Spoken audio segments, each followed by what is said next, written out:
On April 14, 1912, a large luxury ocean liner, Titanic, collided with the iceberg and sank in the North Atlantic Ocean. She was sinking for 2 hours 40 minutes. During all that time, the officers from a nearby vessel, Californian, were watching how the Titanic was slowly disappearing into very calm, freezing ocean. Later they would testify that they did not realize the Titanic was sinking. Instead they thought the Titanic was moving away, disappearing behind the horizon. The Titanic officers and passengers were also watching Californian. For many she was their only hope for survival. Later some of them would testify that they observed the Californian approaching and then slowly turning away and leaving.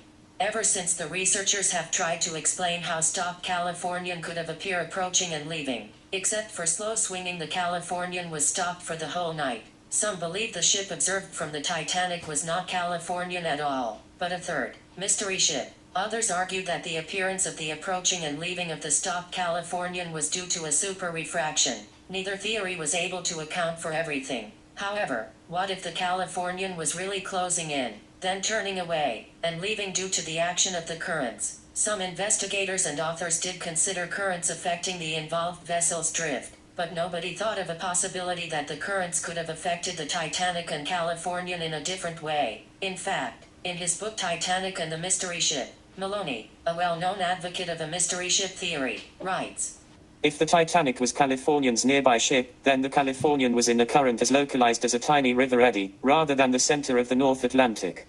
Now I will show that even in the center of the North Atlantic the Californian could have drifted in a small mesoscale eddy, really approaching and leaving the stricken Titanic.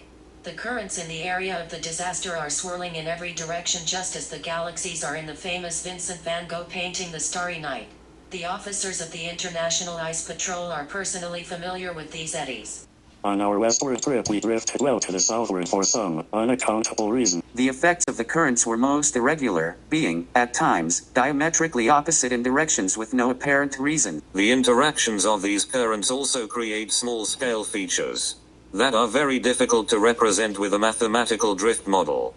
Warm core, red ones, and cold core, blue ones. Eddies are spinning around the wreck site. See the swirls of this blooming plankton in the area of the disaster? It swirls because it is caught in eddies.